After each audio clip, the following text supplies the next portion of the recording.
Coming up on today's show, we're going to check out Mel Kiper's brand new 2-round mock draft, see who he had Atlanta taking at pick number 8 and pick number 43, because it's a very important selection for Atlanta at pick number 8. There's a very, very good chance that the Falcons are the first team to take a defensive player, and all eyes are on Raheem Morris and Terry Fontenot to make the correct selection. So here's how Mel Kiper's mock draft went. He had quarterbacks go in the top 3, Caleb Williams, Jaden Daniels, Drake May, Marvin Harrison to the Cardinals, J.J. McCarthy to the Vikings in a trade up with the Chargers, Malik Neighbors to the Giants. I kind of foresee all this happening as well. Joe Alt to the Titans seems like a lock.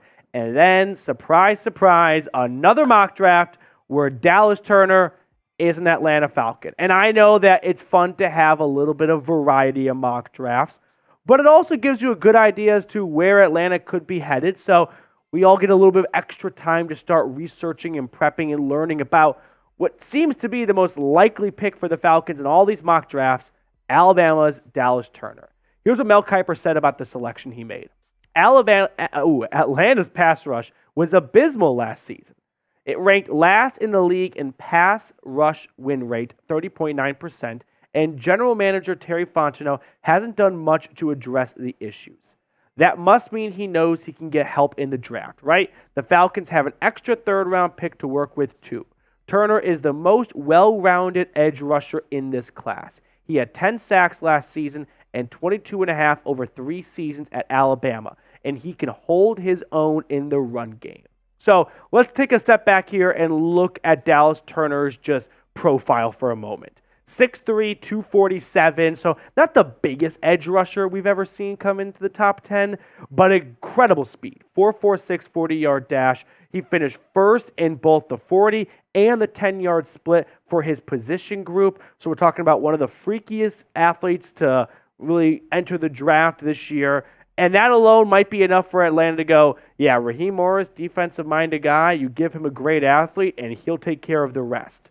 Now, he's got great athleticism, but that's true for other guys like Chop Robinson, for example, out of Penn State. He finished only a few tenths of a second behind Dallas Turner in the 40-yard dash, or hundredths of a second, actually.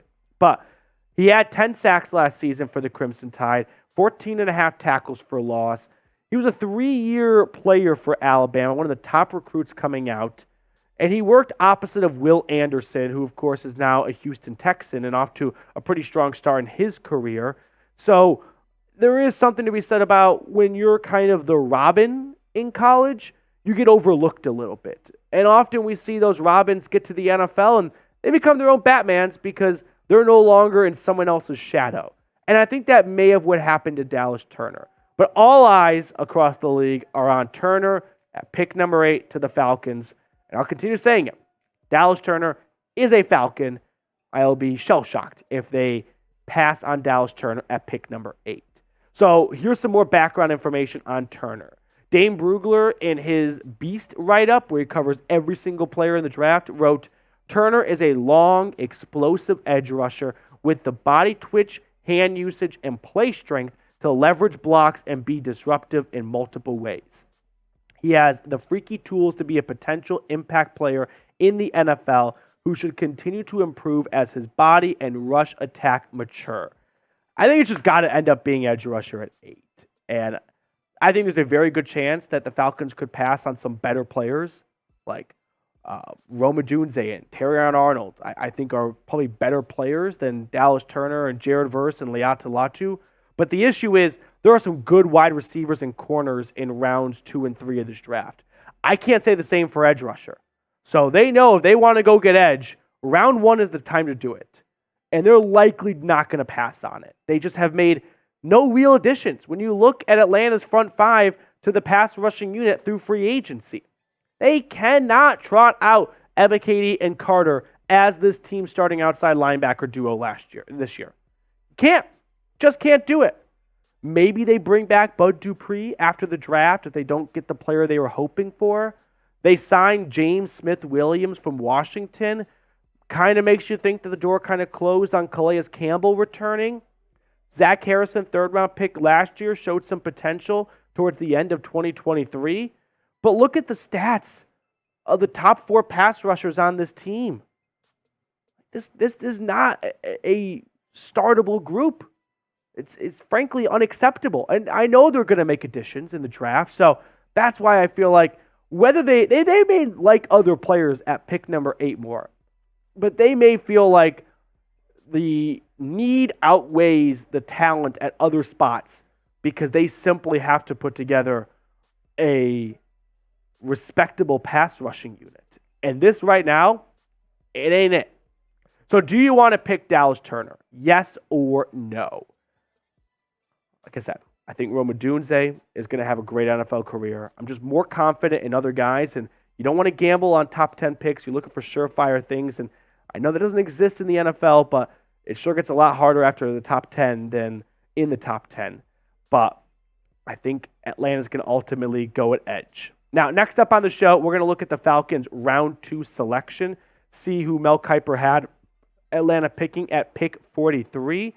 But if they don't go Dallas Turner at 8, it's going to be on Kirk Cousins and this offense to score a lot of points. So if you want to get a Kirk Cousins Falcons jersey, go to chatsports.com/Cousins. Now, I am nicknamed in my family Day Late Dollar Short. I tend to put things off a little bit from time to time. Don't put this off. And the reason being is if you wait to get a brand new Falcons jersey closer to the fall, all of a sudden you're going to get hit with it'll be delivered in 4 to 6 weeks, and that's not fun. You don't want to go to your first game in an old jersey. So get a brand new Kirk Cousins jersey. The link is in the comments and description of today's video, chatsports.com/Cousins. Moving on to Mel Kiper's round 2 portion of the mock draft. I kind of like it. It's a little spicy. He's got Bo Nix going to the Giants at 33 in a trade up by New York. He's got the Rams trading up to 37 to get Michael Penix Jr.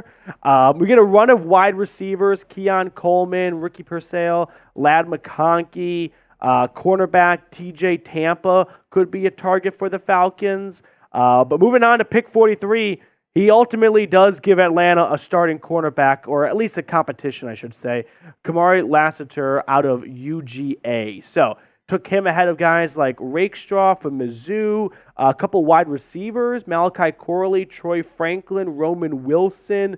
But it is Kamari Lassiter. So let's get to know him a little bit, because I'm a big fan of the player, of the human being, I should say. 5'11", 186 pounds. Unfortunately, at his pro day in Athens, he ran a 4.64 40-yard dash. Listen, people are going to make a big deal out of different measurements and sizes and times. If there is a couple to note, it is cornerback length and speed, because it's tough to do that job well if you can't run with faster people that know where they are running to, right? You got to be faster to make up for the fact that you don't know if they're going left, right, straight, or backwards. So that is definitely a mark on him. However, from a locker room and coachability standpoint, he's known for his high IQ. Everyone raves about him. Everywhere he goes, people are blown away. Every coach would love to have a Kamari Lassiter on their team. And from that alone, that kind of screams Raheem Morris type of player he could pursue. Now, this is what Mel Kiper had to say in his write-up. If the Falcons address their pass rush in round 1, they should take the best available cornerback in round 2. They picked off just 8 passes last season and need to add competition on the other side of A.J. Terrell. Lassiter, who has experience playing in the slot, held opposing quarterbacks to a 29% completion rate as the primary defender in coverage. That was the 7th best mark in the FBS. So while Lassiter may not stand out physically in any one point, the guy gets the job done. He's a professional get-shit-done type of player. He gave up 136 yards in coverage last year. His completion percentage, look at it, 15 out of 39 attempts targeted his way. 8 pass breakups, no interceptions, so maybe not a huge ball hawk type of player, no touchdowns allowed. The guy just has a knack for being successful. Now, can you be successful in the NFL against receivers with a 4.64 40-yard dash? That could be a problem. And that may be something that downgrades him from being a legitimate starting corner to a guy that has a long career in the NFL, because every locker room wants to have a player like him. and maybe he's a demon on special teams and he's a really good CB3. Probably a little bit too early for him to be going in round 2 if that's his career trajectory. But if he's able to just win with instincts and with IQ, which is what he's done so far, and I mean, you play some really good teams in the SEC, and he's held his own against them, then there's a chance he could really push Clark Phillips and D. Alford and Mike Hughes and Hamilton and King and everyone else battling for that CB2 job that is very much up for grabs opposite of A.J. Terrell. Now, I want to share with you guys what Dane Bruger from The Athletic had to say on the Georgia Bulldog. Lassiter doesn't have elite physical traits at a position where size and speed are at a premium, but his play recognition and competitiveness are both off the charts. Although he is viewed as a nickel only by several teams, he has starting talent that is best suited for a zone match scheme. And that very well could be what Jimmy Lake tosses out onto the Falcons secondary next season. So looking back at Mel Kiper's mock draft, he went Dallas Turner at 8 and the Georgia cornerback at number 43. How would you grade these two selections? A, B, C, D, or F? Give me your letter grade down in the comments below. I'd give it a B+. I don't know if Atlanta walks away knowing, hey, we got two surefire things, right?